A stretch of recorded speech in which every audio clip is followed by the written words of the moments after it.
హృదయపూర్వకమైన వందనాలు తెలియపరుస్తూ ఉన్నాను. ముఖ్యంగా సేవకులకు, మరి మీ సేవకుడు చెప్పంగానే నేను ఎక్కడ కూడా రాను అనలేదు.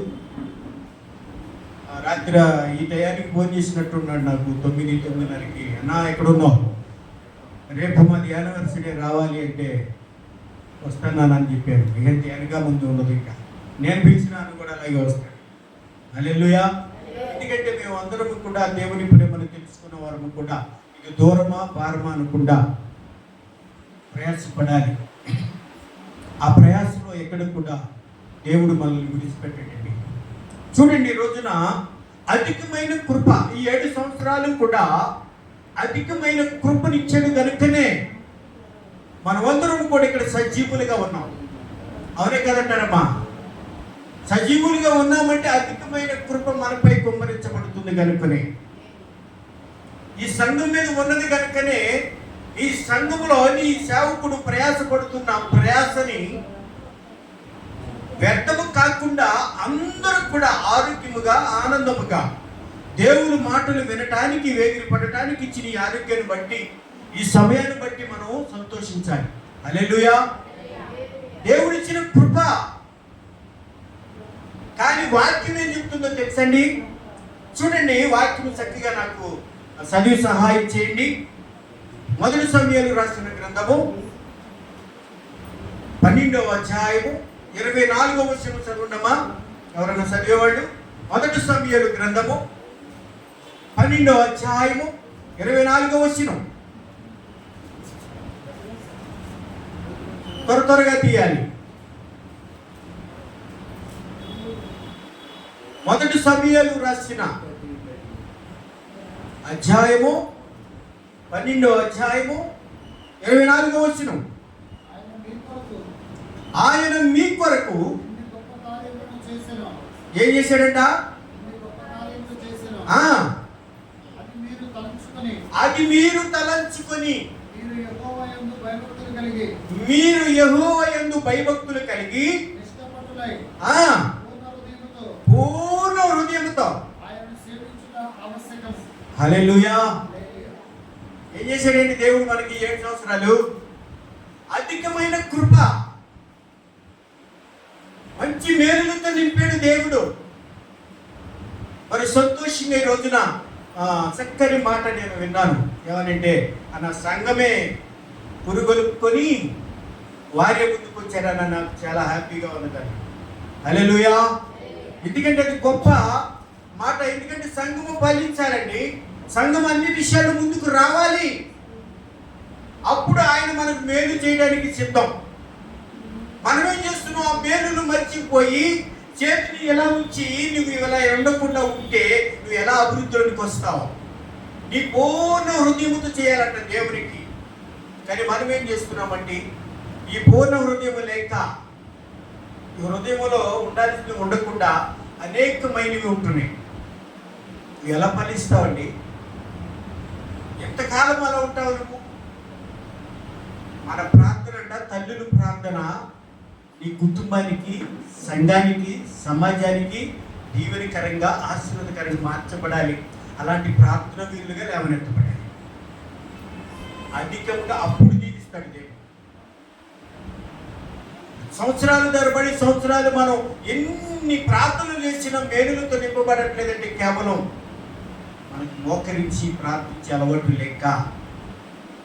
సంఘములో నేను ఈ పని చేస్తానండి, సంఘానికి నేను వాడబడతానండి, సంఘంలో ఇలా ఉంటానండి అని అనుకుని ఎవరైతే ముందుకు వస్తారో, ఉదాహరణ మాట చెప్తాను వినండి.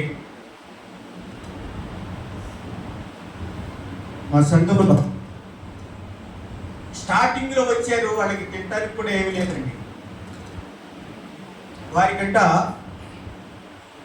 నేను వేరే చోట మా సంఘస్థుడి గృహాల్లో ఆరాధన పెట్టినప్పుడు వాళ్ళు పుట్టి తిని, అంటే ఆహారం అన్నము తిని 2 రోజులు అయిందంట. 2 రోజులు దేవుని వాక్యం నేను ప్రకటిస్తున్నప్పుడు ఆవిడ రావడానికి సిగ్గుపడి తన కుమారుని పంపించాయా, అక్కడికి వెళ్ళి పలహారం పెడతారు కదా, నాకు కూడా తీసుకురాదంట తల్లి. వింటున్నారు బాబు జాగ్రత్తగా? నాకు కూడా తీసుకురా అన్నారంట. సరే నేను తీసుకొస్తాను కానీ నువ్వు మందిరానికి వస్తే నేను అది తీసుకొస్తానమ్మా అని కొడుకు అక్కడ ప్రమాణం తీసుకొని ఆవిడ దగ్గర తీసుకొచ్చినప్పుడు ఎలా తిందంటే ఆ సహోదరి అతను చెప్పి సాక్ష్యం చెప్పి ఏడుస్తున్నాడు. నా తల్లి రావడానికి సిగ్గుపడింది కానీ 2 రోజులైంది దగ్గర అన్నం తిని. మా అమ్మగారికి చెప్తున్నా మన కష్టాలు తీరాలంటే మనం మందిరానికి వెళ్ళాలని చెప్తున్నాను. కానీ ఈ రీతిగా నా తల్లికి తిందని సంతోషపడిన తర్వాత నేను ఆ సహోదరుని అతను పిలిచి సంఘ తాళాలు కనిపించాను.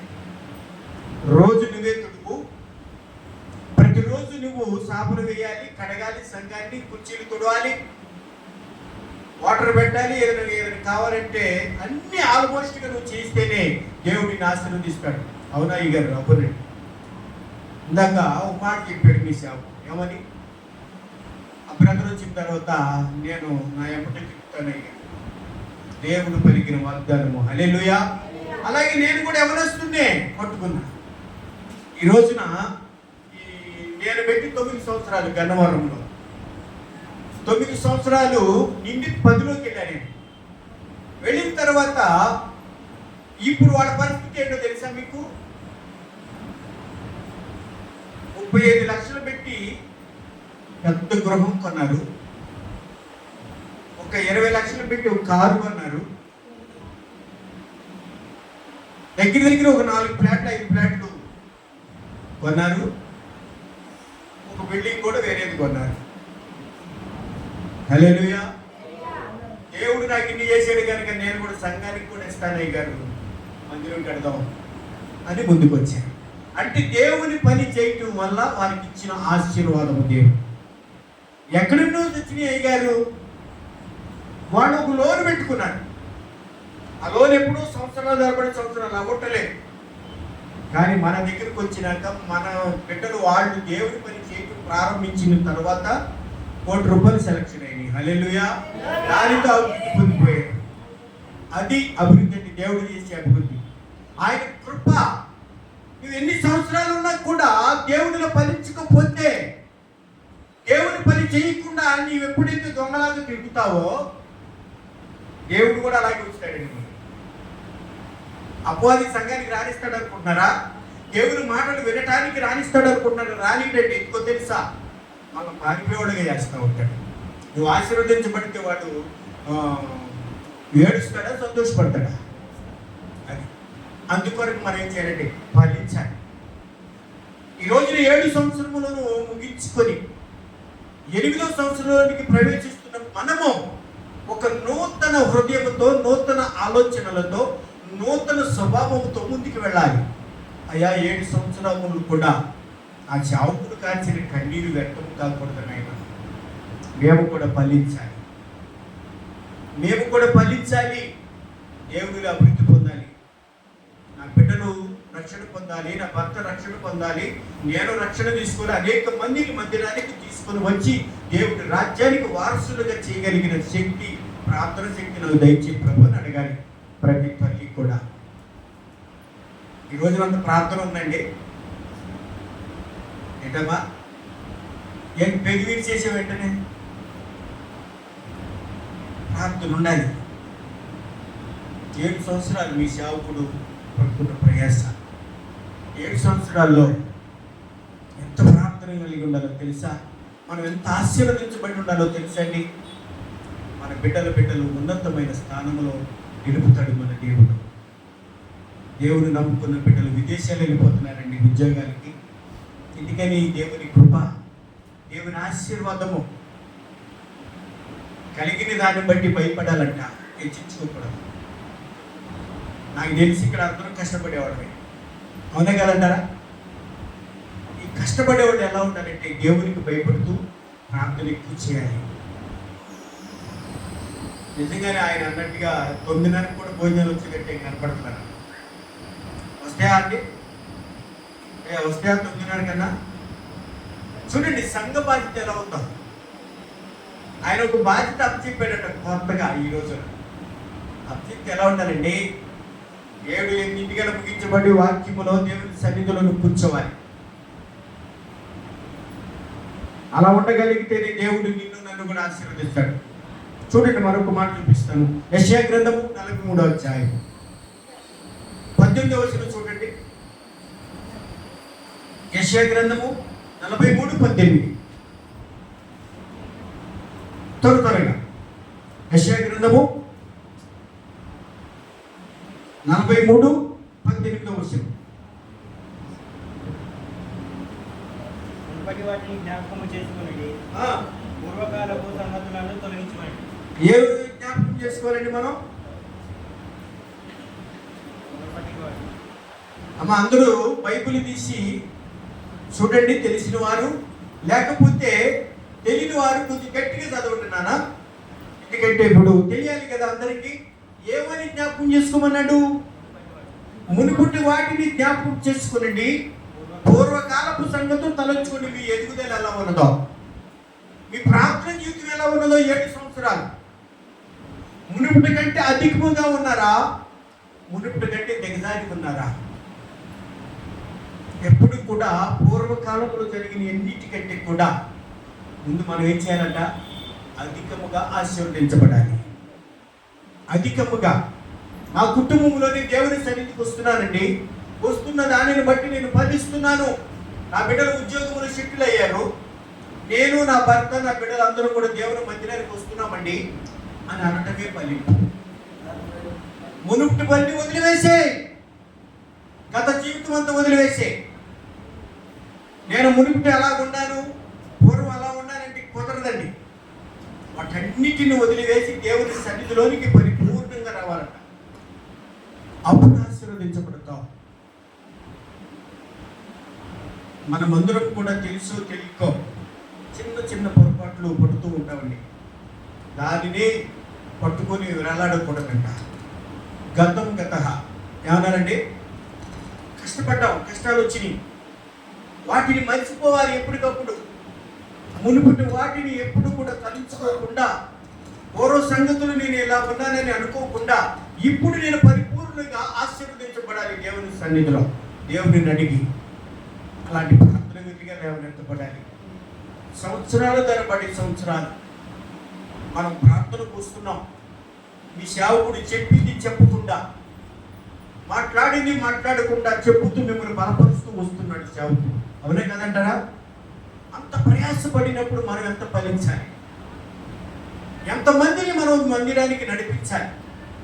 సంవత్సరానికి సరిపడి సంవత్సరం ఈ సంఘం ఈ సంవత్సరానికి సరిపోదని ఇంకో 1 ఎకరం పొలం కొనాలండి. అలాంటి ఆశీర్వాదాలతో నింపబడాలి సంఘం అంటే. మనం ఏం చేస్తున్నామంటే 20 మందిలోనే ఉంటాం, నేను వస్తున్నాను కదా, నేను ప్రార్థన చేసుకుంటున్నాను కదా, నేను వెళుతున్నాను కదా అనుకుంటున్నానేమో. మన ప్రార్థన ఫలింపు జనాలు వచ్చే కొలది మనకు అర్థమవుతాయి. ఎంతమందికి ఇచ్చాడండి దేవుడు, ఎంతమందిని నడిపించవచ్చండి. చాలా మందికి దేవుని వాక్యం తెలియదండి. తెలియని వారికి మనం చాలా నేర్పాలి. చూడండి, ఆ 19వ వచనం కూడా చదవండి ఒకసారి. అదే యెషయా గ్రంథము 43:19వ వచనం కూడా.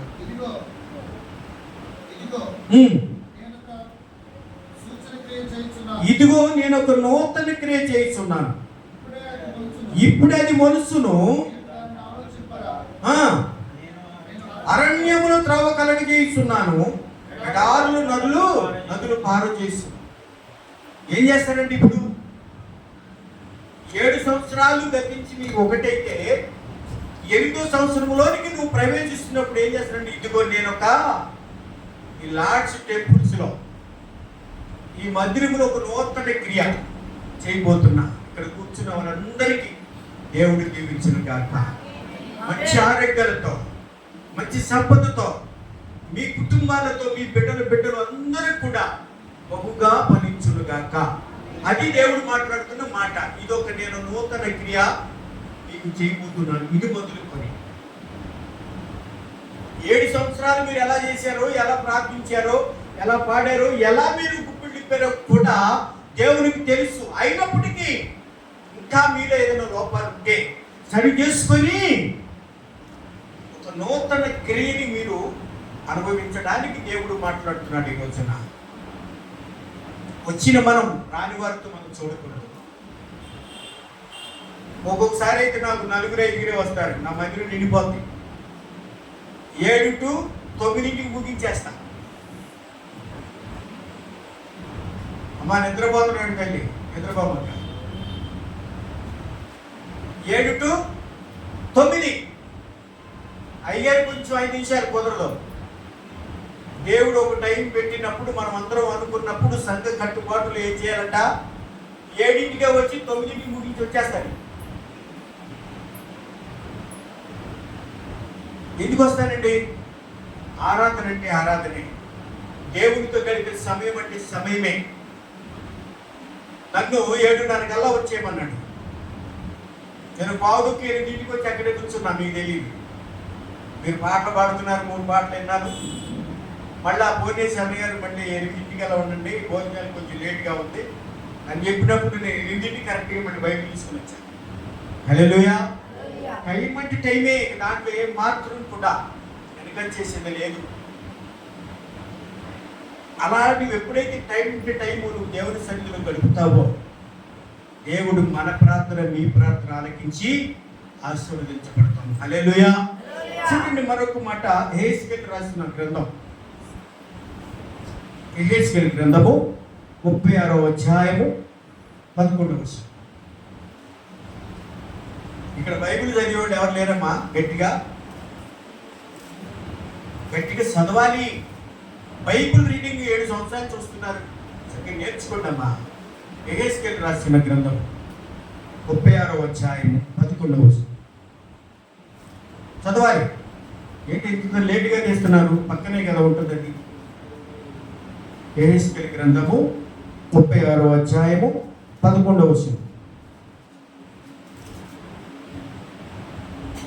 లేదా నన్ను చదవమంటారా?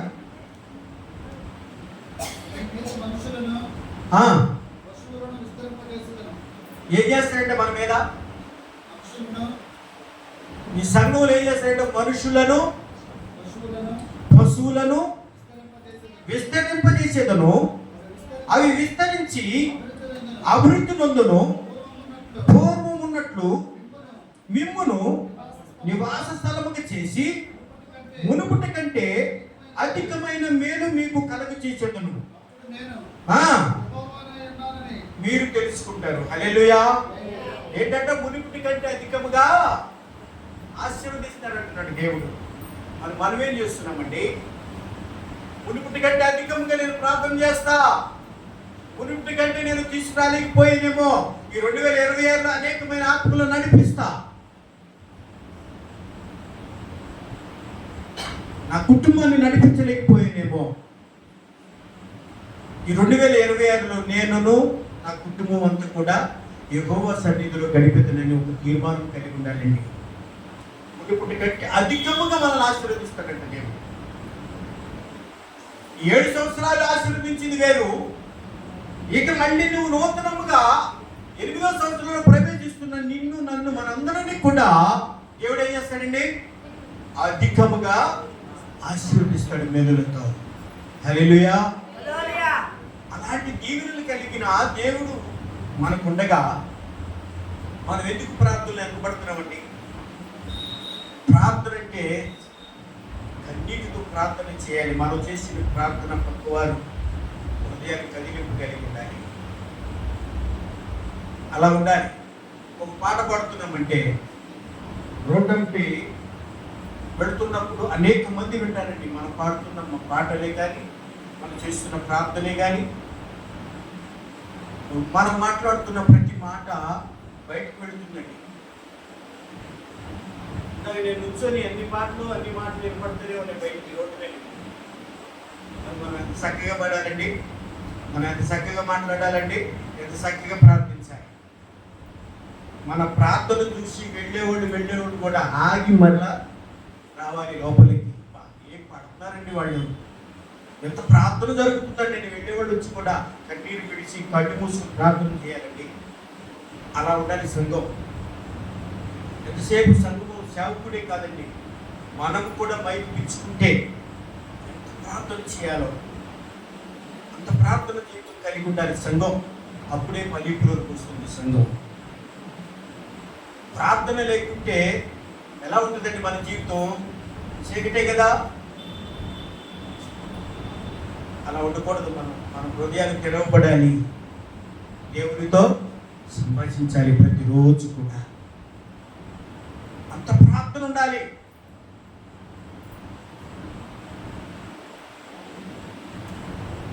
మందిరం నిండాలంటే ఇవాళ ఎవరినన్నా పిలవాలి అనుకున్నాం, మేము 20 మందిని 30 మందిని పిలిచాడు అనుకోండి, ఇవాళ ఈ మందిరం సరిపోయేది కాదు. నా సంఘం ఉండాలి, నా సంఘ బిడ్డలే ఆశీర్వదించబడాలి, నా సంఘమే జీవించబడాలని నన్ను ఒక్కడే పిలిచాడు అన్నగారు. అదే అందరిని పిలుచుంటే మీకు కూర్చోడానికి కుర్చీలు కూడా ఉండే కాదు. మేము ఎక్కడికి వెళ్ళినా 30-40 మంది అంటామండి. మాకు పెద్ద సంఘం ఉంది, పెద్ద స్నేహితులు ఉన్నారు, ప్రార్థనా పరులు ఉన్నారు. మేము కొంతమందిని తీసుకొచ్చి మీకు పాటల అవకాశం ఉండదు, ప్రార్థన అవకాశం ఉండదు, వాక్యం అసలు ఎవరికి మీ పాస్టర్ గారికి కూడా అంతమంది ఉన్నారు ఆయన అంటాల. కానీ మీ కొరకు ప్రయాసపడుతున్నాడమ్మా. ప్రయాస జరిగించాలంటే వాడు ఎంతో జరిగించవచ్చు. ఆ భారం మీ మీద వేయచ్చు. భారం కూడా ఎవరి మీద వేయడానికి ఆయన ఇష్టపడదు. నేను కష్టపడి నేనే ఖర్చు పెట్టాలని గారు అంటూ ఉంటాడు. కాదని నేనే చెప్పాను. సంఘము ఫలించాలి అంటే వారి కుటుంబాలు ఆశీర్వదించబడాలంటే సంఘం గుప్పిడిప్పాలండి. అప్పుడే ఆశీర్వదించబడతాం. ఒక ఆత్మను మీరు తీసుకొచ్చి చూడండి, మీ కుటుంబంలో ఎన్ని మేలు జరుగుతాయో. దేవుని రాజ్యానికి అప్పచెప్పండి, ఎంత మేలు జరుగుతా. దేవుడిని నమ్మితే అంత ఆశీర్వాదాలు ఉన్నాయి. ఇప్పుడేమనుంది వాక్యము చదివేదిగా మునుపటి కంటే అధికముగా, ఏంటంటే మునుపటి కంటే అధికముగా మేలు కలుగు చేస్తా. అప్పుడు నేను యెహోవా దేవుడని మీరు తెలుసుకుంటారు. అప్పటికైనా మీకు మేలు చేస్తేనే తప్ప మీరు తెలుసుకుంటారు. కానీ మీరు అడగరు, ప్రార్థన చేయరు అని వాక్యము సెలవిస్తుందండి. వాక్యానుసారమైన జీవితం ఎప్పుడైతే ప్రారంభిస్తామో కొన్ని కష్టాలు ఉంటాయండి. కొంతమంది అయితే కానుకొని ఇవ్వలేని పరిస్థితులు అలా ఉంటాయి. ఆ నెల వచ్చేవరకే ఆ గవర్నమెంట్ ఇచ్చే పెన్షన్లో ఈ సరిపడా 4,000 3,000 ఇస్తున్నాడు కదా, అవి వచ్చేది వాటికి తగ్గ అప్పులు చేసుకొని మనము వాటి కోసం చూస్తూ ఉంటాం. పెన్షన్దారులు ఓపిక లేని వాళ్ళు బిడ్డలు చూసేంత వరకు, వారు ఇచ్చేంత వరకు ఎదురు చూస్తారు. కాస్త కష్టపడేవాళ్ళు రూపాయి దాచుకొని కొద్దిగా అభివృద్ధిలోకి వస్తూ ఉంటారు. అవునా కదంటారా? అలాంటి కృప కలిగి ఉండాలంటే, ఎవరి దగ్గర చేసాల్సుకుండా ఉండాలంటే ప్రార్థన చేయి, ఫలిస్తాం. మళ్ళీ నేను ఈ 2026 27 కూడా నేనే వస్తా. దేవుని ఆశీర్వాదము, దేవుని కృప కలిగి ఉంటే అప్పుడు నేను అడుగుతా, ఎంతమంది అన్నా ఫలించారు, ఎంతమందిని తీసుకొచ్చారు అన్నది అప్పుడు అడుగుతాను. నేను మొన్న వచ్చి ఒక మాట చెప్పి వెళ్ళాను, ఆ మాట ఫలించింది. ఏం ఫలించిందండి? సంఘమే కుదుగొలుపుకొని ముందుకు రావాలి. అదే కదా ఇప్పుడు అందరూ చెప్పారు. నేను మొన్న వచ్చినప్పుడు అన్న ఒక మాట అన్నారు, ఇప్పుడు అదే ఫలింపులోకి వచ్చింది అని చెప్పారా లేదా? అలాగే మనం ఇప్పుడు కూడా ఫలింపులో ఉండాలి. ఫలింపులో ఉంటేనే దేవుడు మనల్ని ఆశీర్వదిస్తాడు. ఆయన చేసుకుంటాడే, ఆయనే చేస్తాడే, ఆయనే ప్రయాసపడతాడు కదా. మనందరికీ ఉంది ప్రయాస, అందరికీ ఉంది భారం, అందరికీ ఉంది కన్నీళ్ళు విడిచే ప్రార్థన భారం. ఎక్కడి నుంచి ఎవరికి వచ్చాడంటే మన ప్రార్థనను చూసి వాళ్ళు కూడా నేర్చుకోవాలండి. నేను కూడా దేవుళ్ళు పెడితే ఎంత ఆనందము. మిమ్మల్ని చూసినప్పుడల్లా ఆనందం వేస్తుంది. అంత పెద్దోళ్ళే.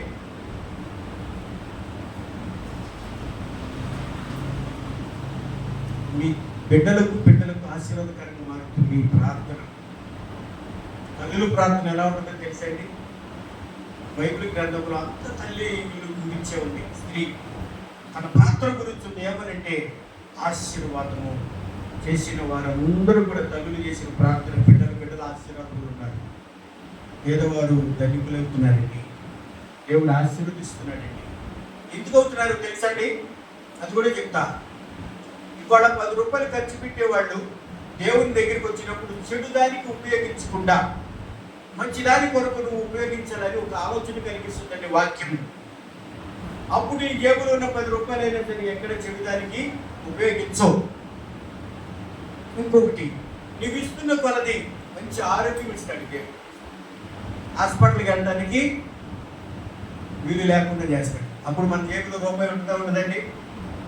ఇవాళ దేవునికి ఇవ్వనోళ్ళు కొలలుగా హాస్పిటల్ చుట్టూ తిరుగుతున్నారు.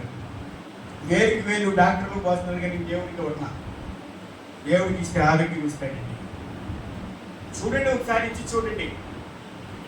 మీ సేవకుడు మీరు ఇచ్చిన దాన్ని బట్టి సంతోషంతో కన్నీరు విడిచి ప్రార్థన చేస్తే మీ కుటుంబానికి ఆశీర్వాదం. తెలుసా మీకు ఆ విషయం? అసలు మీరు అలా చేస్తే ఆశీర్వాదం అండి దేవుని సన్నిధిలో. చాలా మంది ఇవ్వటం తెలియక పల్లిపులోకి రావట్లేదండి. చూడండి, మరొక మాట చూపిస్తాను చూడండి. అదే యెహెజ్కేలు గ్రంథము 36వ అధ్యాయము 33వ వచనం చూడండి ఒకసారి. 36, 33 చూడండి అమ్మా.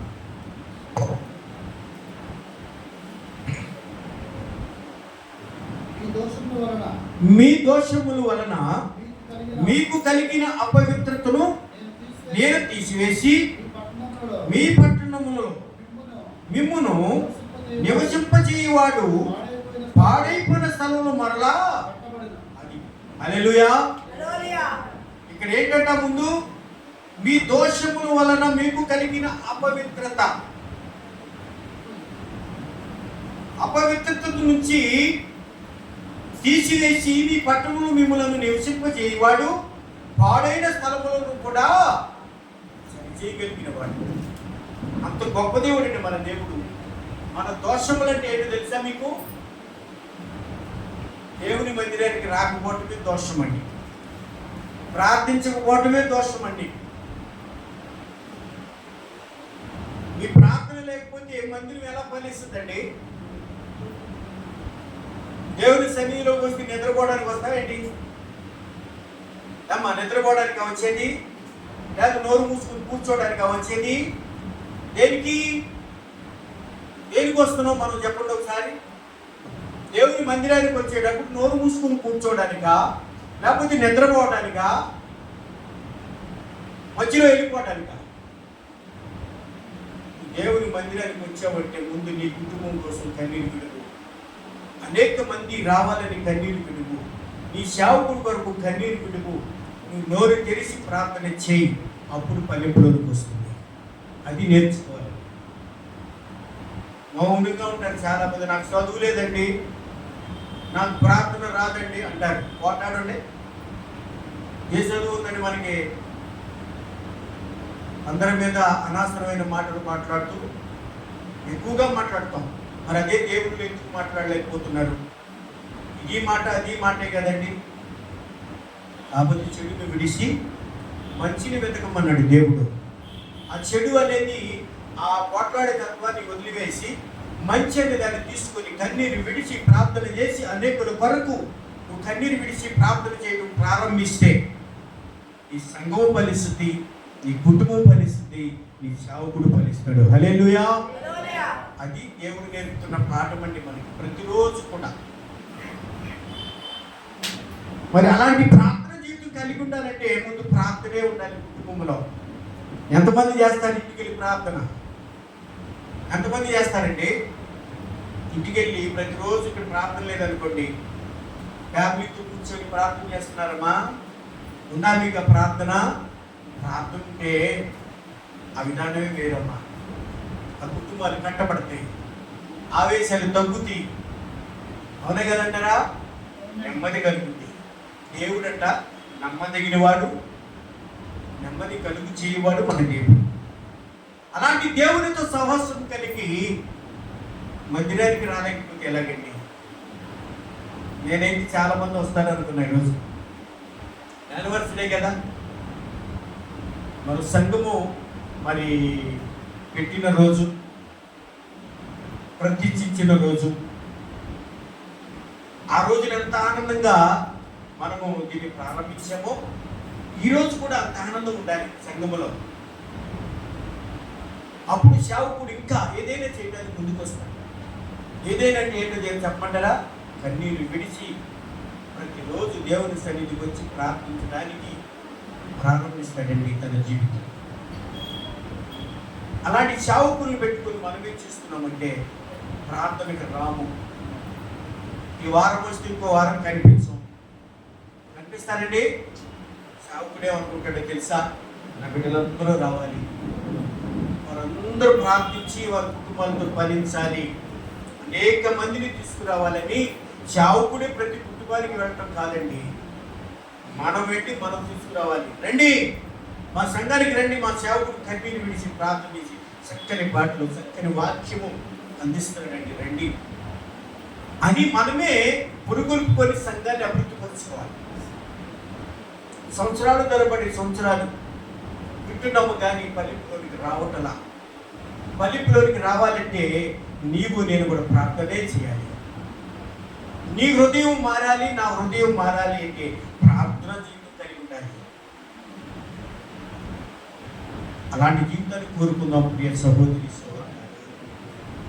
చూడండి, మరొక మాట చూపిస్తాను. కీర్తన గ్రంథము 26వ అధ్యాయము 3వ వచనం. కీర్తన గ్రంథము 26వ అధ్యాయము 3వ వచనం. కీర్తన గ్రంథము 26వ అధ్యాయము 3వ వచనం.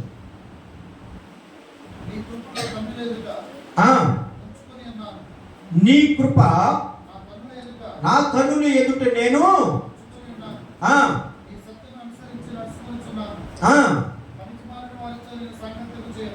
ఎవరితో చేయగలట? తీర్మానం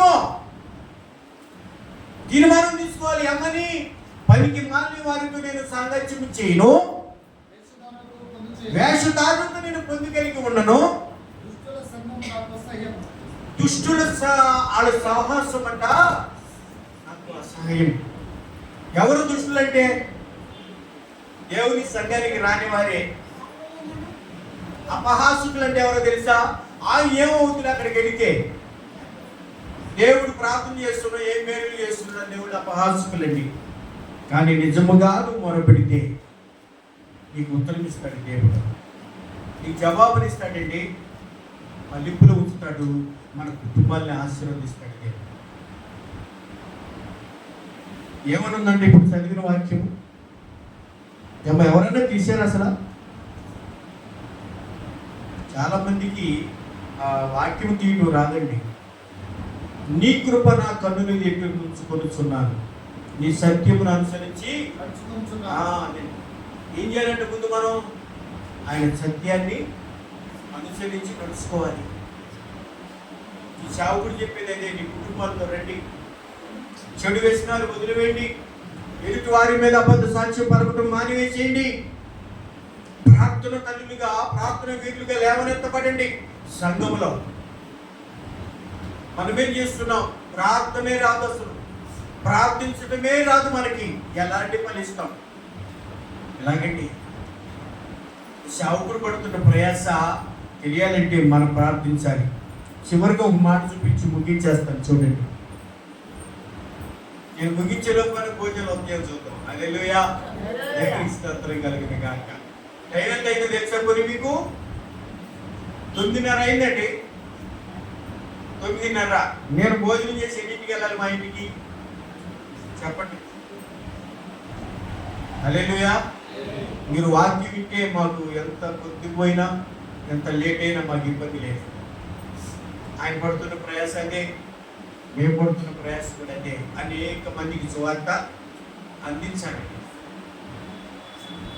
ఇంకోసారి భోజనాలు పెట్టుకోమాకండి, ఎందుకంటే వీళ్ళు నీకు సహకరించడం కరెక్ట్ కాదు.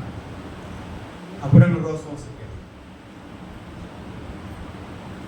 భోజనాలు 8, 7:30, 6:30, 7:00 స్టార్ట్ చేసి ప్రార్థన 9:00 ముగించబడాలి.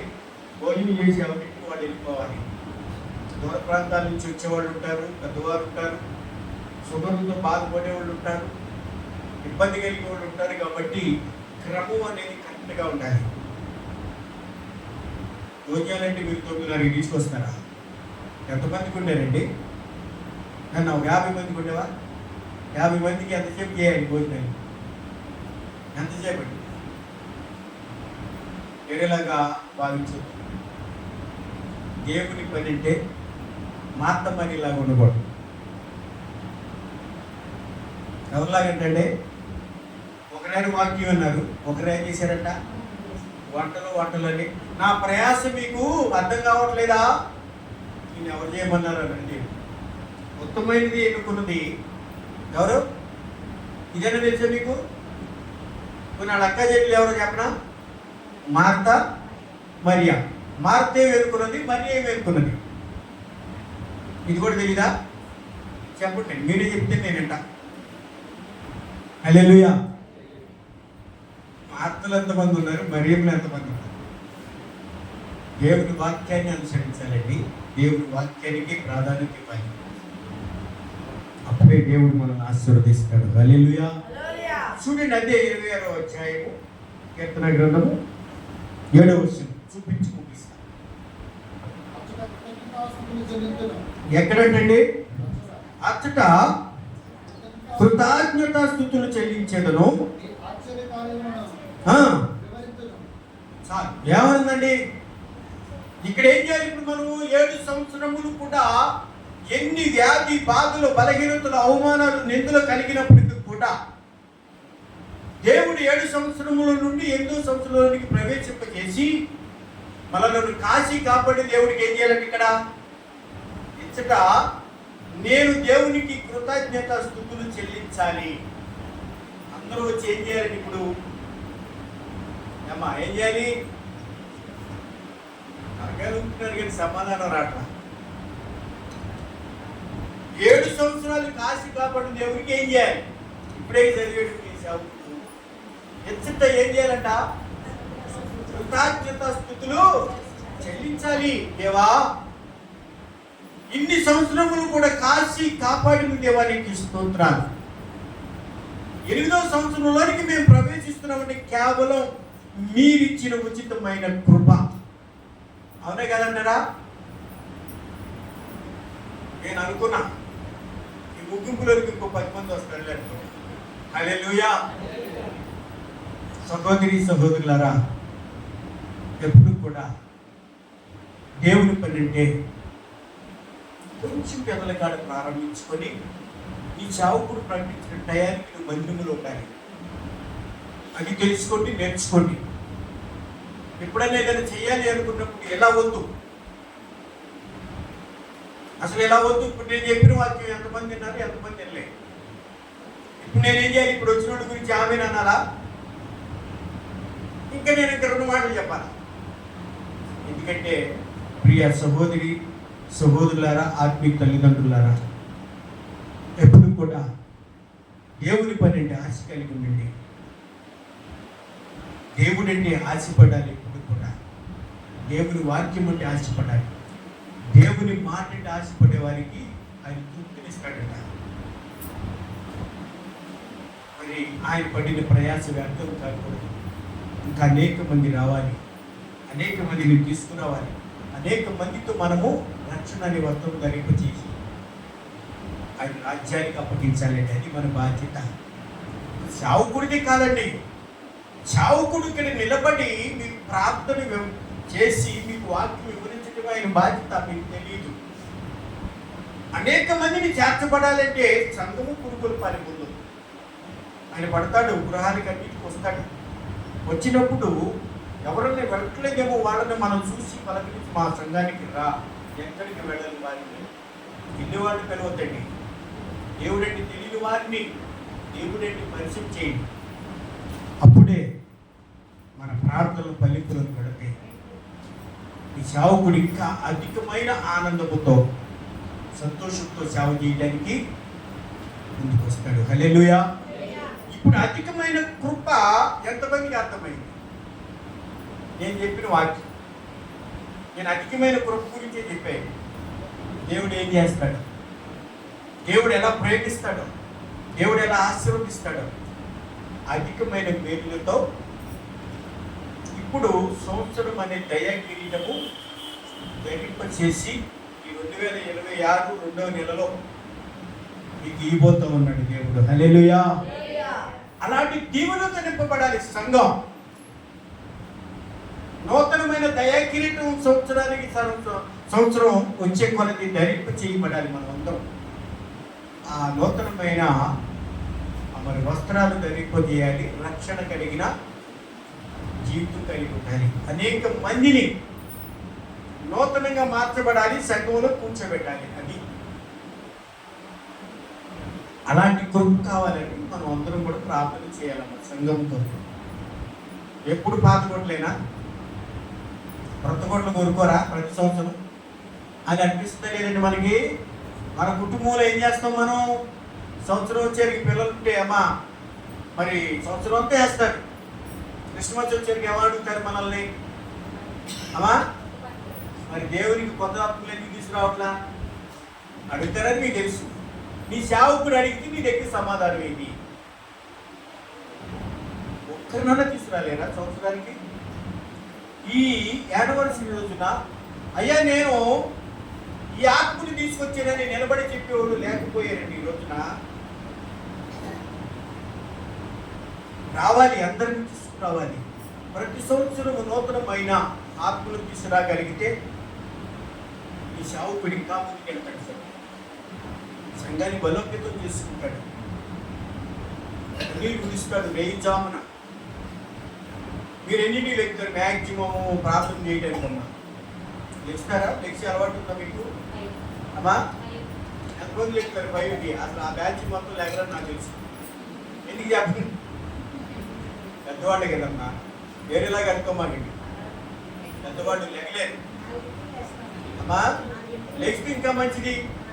సంఘం కొరకు నీ సేవకుల గురించి ప్రార్థన చేయి. కొంతమంది పెద్దవాళ్ళు లెగలేకపోయినా లేచినప్పుడైనా ఒక అరగంట సంఘం కొరకు, కుటుంబం కొరకు, సమాజం కొరకు, అనేక మంది కొరకు ప్రార్థన చేయాలి మనం. అప్పుడే సంఘం ఫలిస్తుంది. నేను మ్యాక్సిమం 4కి లేస్తాను. 7:30 దాకా కూడా బయటికి ఇంటికి వెళ్తుంది, ప్రార్థనలోనే ఉంటారు. ప్రతిరోజు వాక్యము అందుబాటు కలిగి ఉంటారు. నాన్నగారు కూడా అలాగే ఉంటారు. ఎందుకని ఈ సేవకులు కనుక మాకు బాధ్యత ఎక్కువ ఉంటుంది. ఆన్లైన్ ప్రార్థనలో నేను మెసేజ్లు పెట్టి, వాక్యం పెట్టి, ప్రార్థన చేసి, వాయిస్ మెసేజ్ పంపిస్తా. పెట్టడమే టక్క టక్క టక్క చూసేస్తారు మా బిడ్డలందరూ. ఎందుకని ఒక క్రమం అలవాటు పడాలి. ఈ టైంలో నాకు వాక్యం వస్తుంది, ముందు నా సేవకుడు స్వరం వినాలి, నేను కూడా వారితో పాటు కలిసి ప్రార్థన చేయాలని 5:30కి 6కి పెడితే టక్క టక్క టక్క చూసేస్తూనే ఉంటారు. వాళ్ళు కూడా చూసేటంత అలవాటు అయింది వాళ్ళకి.